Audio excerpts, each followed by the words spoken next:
Students, हमारी जो class जो हमारी एक्सरसाइज थी 3.4। अब इसमें देखो हमने पहले के 3 क्वेश्चंस कर लिए थे। चौथा क्वेश्चन देखो, चौथे में दे रखा है x/2 प्लस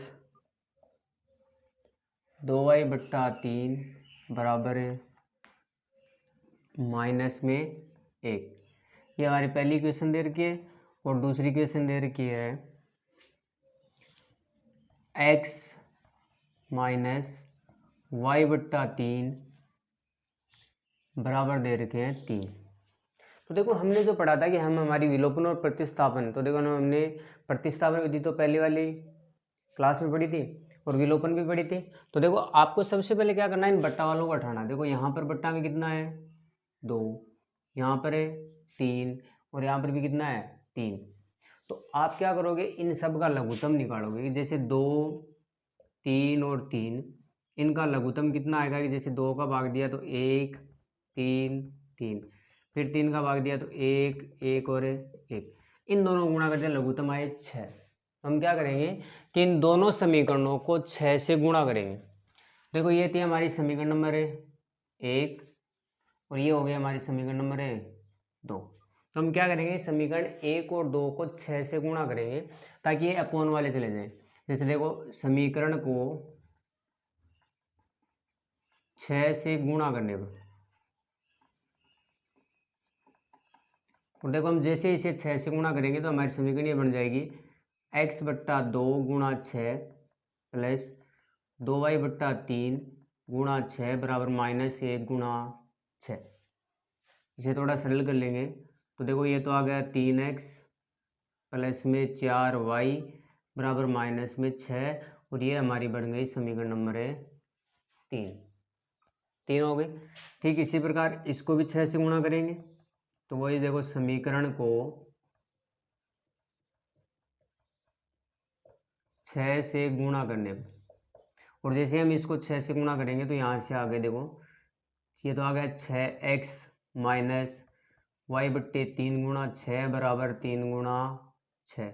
और यहाँ से देखो 6x माइनस में 2y बराबर कितने आ गए 18 और ये हो गया आपकी समीकरण नंबर 4।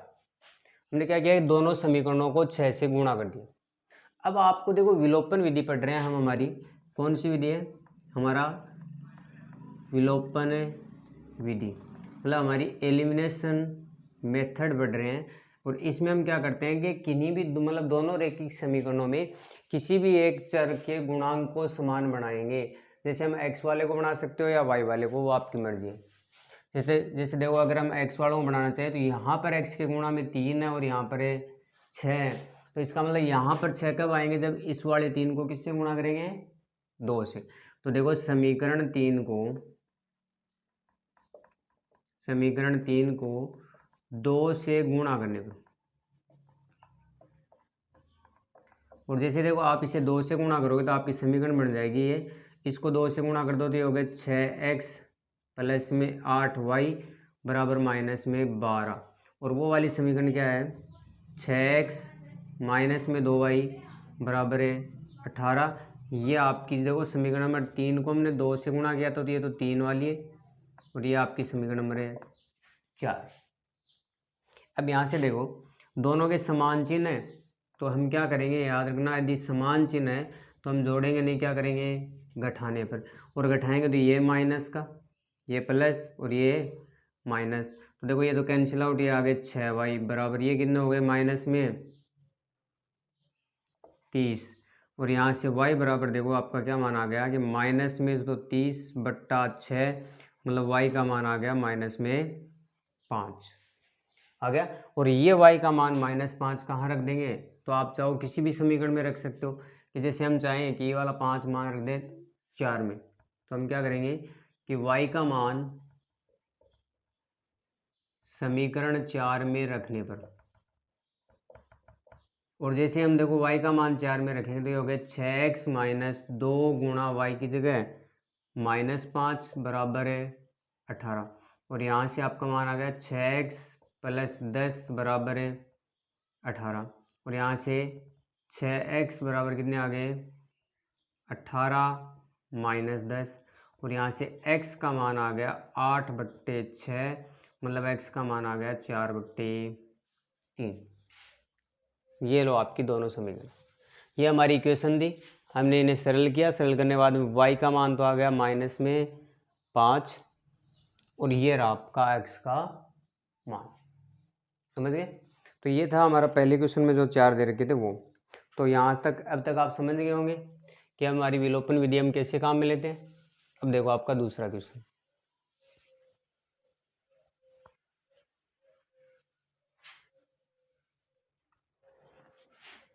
देखो हमारे दूसरे का पहला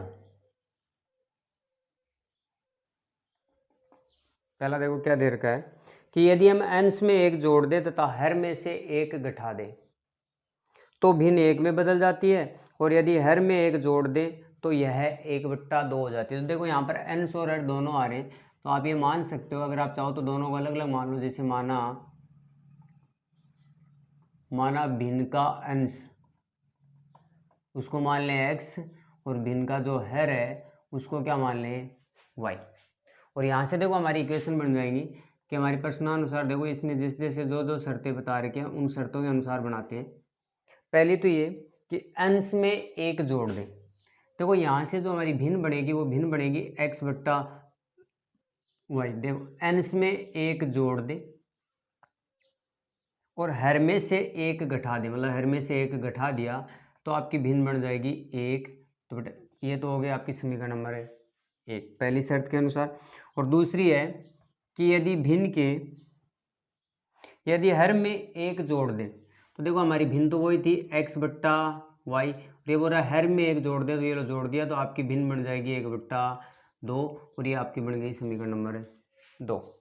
और हमें इन्हें कौन सी विधि से हल करना है? विलोपन विधि से। तो याद रखना यदि कभी भी समीकरण के दोनों पक्षों में एक एक पद हो, देखो यहाँ पर एक एक पद है दोनों तरफ, तो वहां पर आप क्या करोगे कि वज्र गुणा करोगे। तो आप क्या करोगे? वज्र गुणा करने पर। और देखो आप जैसे वज्र गुणा करोगे, वज्र गुणा मतलब क्रॉस मल्टीप्लाई, ये इधर गुणा हो जाएगा और ये इधर गुणा होगा। तो देखो ये तो हो गया आपका x+1, और ये आएगा y-1। चाहो तो पक्षांतरण कर लो, तो यहाँ से देखो x y को इधर ले आओ तो माइनस में y, इस एक को उधर ले जाओ तो माइनस में चला गया और माइनस में 2, ये आपकी समीकरण नंबर 3। और यहाँ पर भी हम क्या करेंगे? वही वज्र गुणा ही करेंगे इनको भी। तो देखो वज्र गुणा करने पर, और जैसे आप देखो वज्र गुणा करोगे तो ये आपकी बन गई 2x बराबर y+1, और यहाँ से आपका बन गया 2x माइनस वाई बराबर 1। पक्षांतरण किया हमने, तो आप चाहो तो यहाँ पर लिख सकते हो पक्षांतरण करने पर, और ये आपकी बन गई समीकरण नंबर 4। और जैसे देखो 3 और 4 आ गए, तो देखो दोनों में y है, ये दोनों में समान है, तो हम सीधी सी विलोपन विधि काम ले लेंगे कि आपकी समीकरण नंबर 3 तो है x माइनस वाई बराबर -2, ये आपकी इक्वेशन नंबर 3। और 4 है 2x माइनस वाई बराबर 1, ये आपकी समीकरण नंबर 4। और जहाँ भी देखो दोनों के चिन्ह सेम है, देखो ये भी माइनस का और ये भी माइनस का है, तो हम जोड़ेंगे नहीं, इन्हें क्या करेंगे?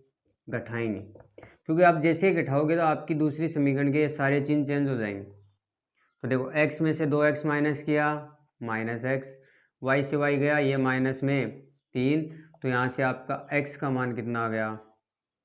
3 आ गया। ये x का मान आप किसी भी समीकरण में रख दो, जैसे अगर चाहें कि समीकरण नंबर 3 में रखें तो x का मान समीकरण 3 में रखने पर, और देखो आप जैसे x का मान रखोगे तो आपकी ये समीकरण बन जाएगी। x की जगह आपकी 3 नंबर की समीकरण ये रही, तो यहाँ पर x की जगह रख दो 3, तो ये आपका बन गया 3 माइनस वाई बराबर -2, और यहाँ से आपका -y बराबर आ गया -2 माइनस है 3, पक्षांतरण कर दिया, तो आप यहाँ पर लिख सकते हो पक्षांतरण करने पर, और यहाँ से y का मान आपका कितना आ गया? 5। तो ये लो आपकी भिन्न बन जाएगी 3/, आपकी भिन्न क्या बन गई? 3/5। तो यह था आपका पहला। नोट हो गया? अब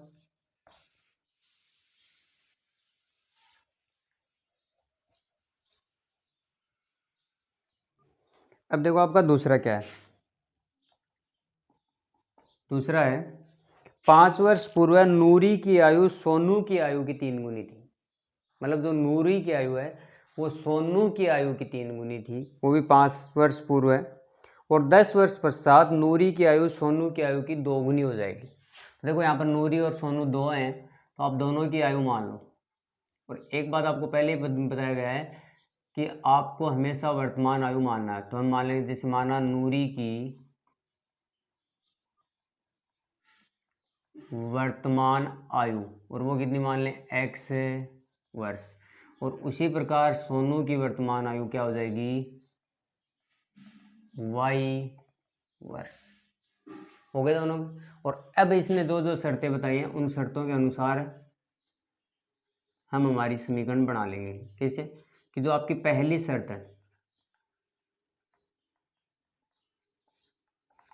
पहली शर्त क्या बोल रही है कि 5 वर्ष पूर्व नूरी की आयु सोनू की आयु की 3 गुनी थी। अब 5 वर्ष पूर्व नूरी की आयु कितनी होगी, फिलहाल x है, तो 5 वर्ष पूर्व कितनी हो गई, x माइनस है 5। और सोनू की 5 वर्ष पूर्व कितनी होगी, y माइनस 5। और सोनू की आयु की क्या है, 3 गुनी। तो ये लो बराबर। अब आप इसे थोड़ा सरल कर लो, तो ये हो गया x माइनस 5 बराबर आ जाएगा 3y माइनस 15। 3 को अंदर गुणा कर दिया, और जैसे आप पक्षांतरण करोगे तो x माइनस में 3y माइनस 15 प्लस में 5, और यहाँ से आपकी इक्वेशन बन गई x माइनस 3y बराबर माइनस में 10। और ये आपकी समीकरण नंबर 1 हो गई। दूसरा बोल रहा है कि 10 वर्ष पश्चात, मतलब 10 वर्ष पश्चात नूरी की आयु सोनू की आयु की 2 गुनी हो जाएगी। तो 10 वर्ष पश्चात नूरी अभी x के, तो 10 वर्ष पश्चात कितने वर्ष की होगी, x प्लस 10, और सोनू y प्लस 10 की, और उसकी 2 गुनी। तो ये लो 2, इसे भी सरल करो। तो x प्लस 10 बराबर 2y प्लस 20। पक्षांतरण कर लो तो x माइनस 2y बराबर आ गया 20 माइनस में 10। और वही हम क्या लिख देंगे, पक्षांतरण करने पर। आप यहाँ भी लिख सकते हो पक्षांतरण करने पर। और यहाँ से देखो आपका क्या माना गया कि x माइनस 2y बराबर आ गया 10। और ये आपकी बन गई इक्वेशन नंबर 2। दोनों समीकरण बनी गई। अब देखो हमें वही विलोपन विधि काम में लेनी है। तो देखो यहाँ पर भी x है और यहाँ पर भी x है, तो आप सीधी विलोपन विधि काम में ले लो। तो यहाँ से देखो आपका क्या माना गया कि x माइनस 3y बराबर माइनस में 10, और दूसरी थी x माइनस 2y बराबर है 10। ये इक्वेशन नंबर फर्स्ट, और ये आपकी सेकंड। और जब दोनों के चिन्ह समान है तो हम जोड़ेंगे नहीं, क्या करेंगे, घटाने पर। जैसे आप घटाओगे, ये माइनस, ये प्लस, ये माइनस, तो ये आ गया माइनस वाई बराबर कितने आ गए, माइनस में 20। तो यहाँ से y का मान कितना आ गया, 20। और ये y का मान आप किसी भी समीकरण में रख दो। जैसे y का मान, आपकी मर्जी आप कौन से में रखो, समीकरण 1 में रखने पर। हम जैसे 1 में रख रहे हैं, तो देखो यहाँ से क्या मान आएगा कि x माइनस 3 गुणा y का मान 20 बराबर माइनस में 10। और यहाँ से x बराबर आ गया माइनस 10 प्लस में 60। तो x का मान आ गया 50। मतलब नूरी कितने वर्ष की है, 50 वर्ष की। और सोनू कितने वर्ष की है, 20 वर्ष की। ये लो आपका, मतलब इक्वेशन बनने के बाद में हम आसानी से इन्हें हल कर सकते हैं।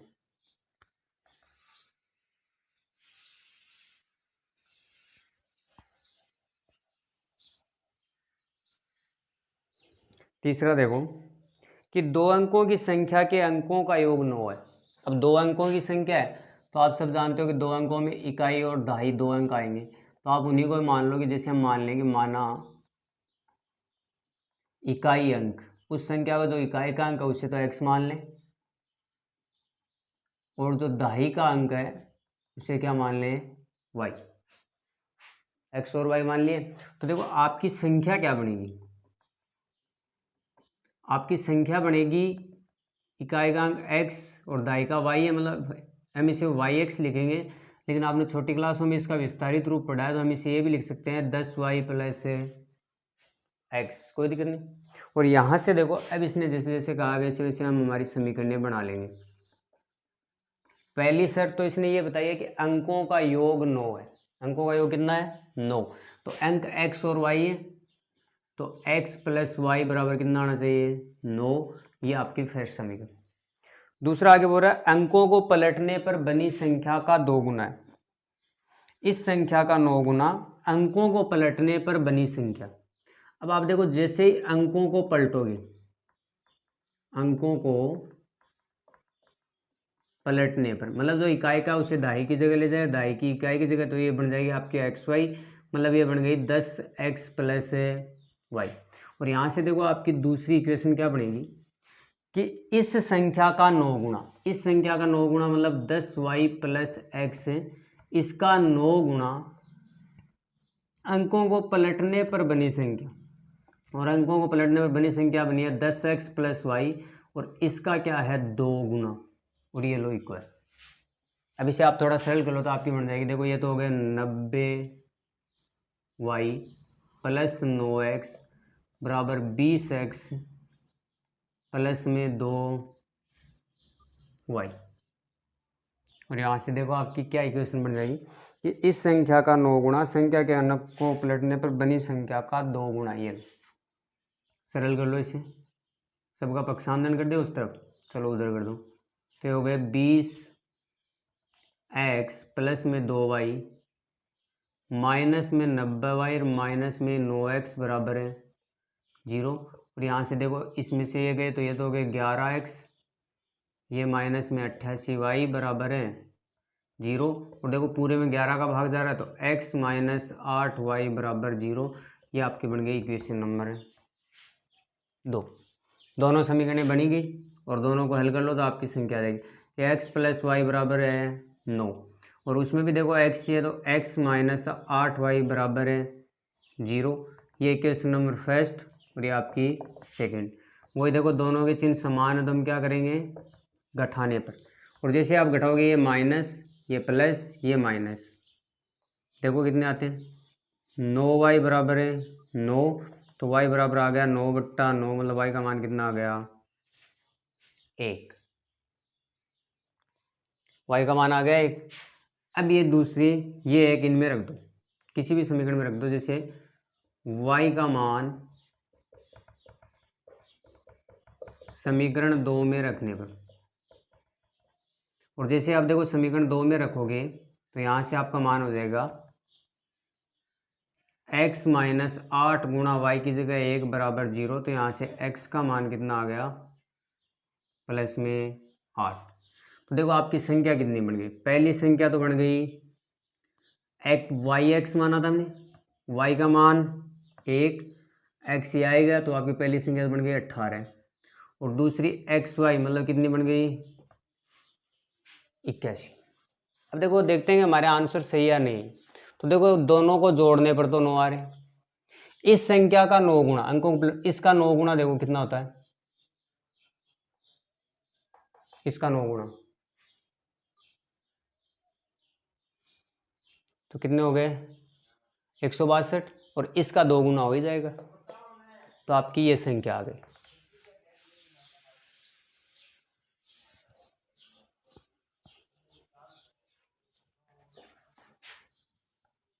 देखो आपका चौथा क्वेश्चन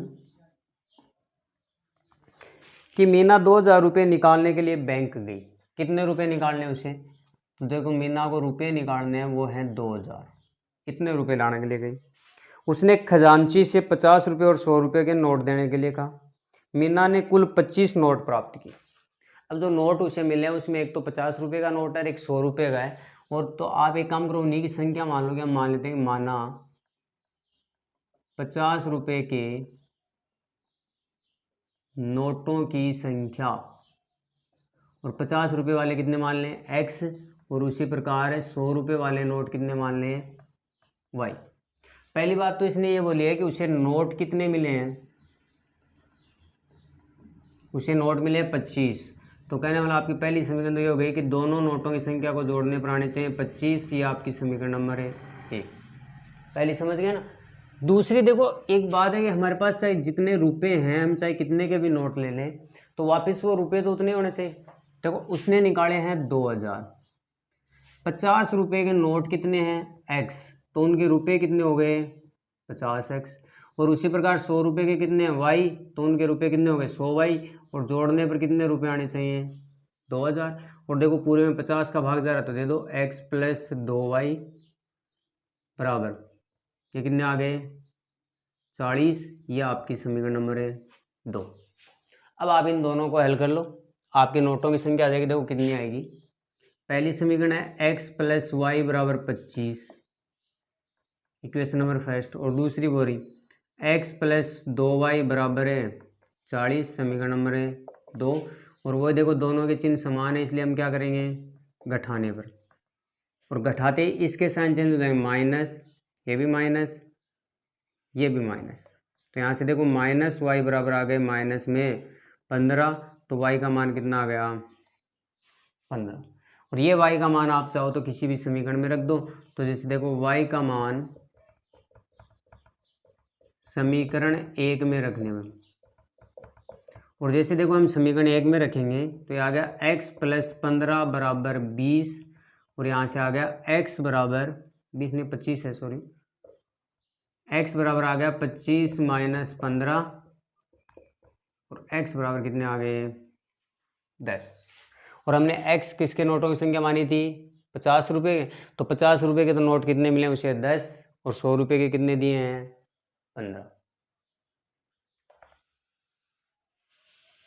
ये आपके क्वेश्चन से अगर आपने एक बार रेखिक समीकरण बना ली उसके बाद में आसानी से सरल हो जाएंगे। देखो आपका एक लास्ट क्वेश्चन है इसमें, ये वाला क्वेश्चन हमने पहले भी किया था, पीछे वाली एक्सरसाइज में आया था सेम ऐसे। देखो कि किराए पर पुस्तकें देने वाले किसी पुस्तकालय का प्रथम 3 दिनों का एक नियत किराया, वो टैक्सी वाली बात है, प्रथम 3 दिनों का नियत किराया है, तो हम वो नियत किराया मान लेंगे। क्या मानेंगे कि माना नियत किराया, पुस्तकालय का जो नियत किराया उसे तो क्या मान लें x रुपये, और दूसरा है प्रतिदिन किराया, उसको मान लेते हैं y रुपये, मान ली। अब देखो सरिता ने 7 दिनों तक एक पुस्तक को रखने के लिए 27 रुपये दिए, तो आपकी जो इक्वेशन बनेंगे वो यहीं से बनेंगी, इसने जो शर्तें बता रखी हैं उस अनुसार। देखो सबसे पहले बात करते हैं सरिता की। सरिता ने रुपए दिए हैं 27, कैसे दिए कि उसे x रुपये तो देने पड़ेंगे ही पड़ेंगे, x तो देने पड़ेंगे। दूसरी बात उसने 7 दिन पुस्तक रखी है, एक दिन का y होगा तो 7 दिन के कितने हो जाएंगे 7y, और उसने रुपए कितने दिए हैं 27। ये आपकी फर्स्ट इक्वेशन। दूसरी देखो जबकि सुशी, एक दूसरी लड़की है सुशी, सुशी ने क्या किया है कि एक पुस्तक को 5 दिन रखा है और 21 रुपये दिए। कितने दिन रखा 5 दिन, तो देखो उसे भी x रुपये तो देने पड़ेंगे, एक दिन के y तो 5 दिन के 5y, और उसने रुपये कितने दिए 21। ये आपकी समीकरण नंबर है 2। और देखो दोनों में x का गुणांक समान है, तो यहाँ से हम बना सकते हैं कि x प्लस 7y बराबर है 27, दूसरा हो गया x प्लस 5y बराबर है 21। ये फर्स्ट इक्वेशन। ये सेकेंड, वो देखो दोनों में x का हाँ वही साइन देखो सेम है, तो हम जोड़ेंगे नहीं, क्या करेंगे घटाएंगे, तो ये माइनस माइनस माइनस, तो ये आ गए 2y बराबर 6, तो y बराबर आ गए 6/2, मतलब y का मान है 3। कि उस पुस्तकालय में कोई भी यदि आप पुस्तक लोगे तो उसमें एक दिन के कितने रुपए लगेंगे 3। अब नियत किराया कितना है तो वो भी आप निकाल सकते हो, कि देखो यही मान कि y का मान समीकरण 1 में रखने पर, और जैसे देखो आप समीकरण 1 में रखोगे तो x प्लस 7 गुणा 3 बराबर 27, तो x बराबर आ गया 27 माइनस 21 बराबर कितने आ गए 6 रुपये। ये लो कि आपको एक दिन के तो रुपए देने पड़ेंगे, वो कितने होंगे 3, और जो नियत किराया है वो कितना है 6 रुपये। तो ये थी हमारी एक्सरसाइज 3.4, और आगे की एक्सरसाइज हमारी नेक्स्ट क्लास में पढ़ेंगे।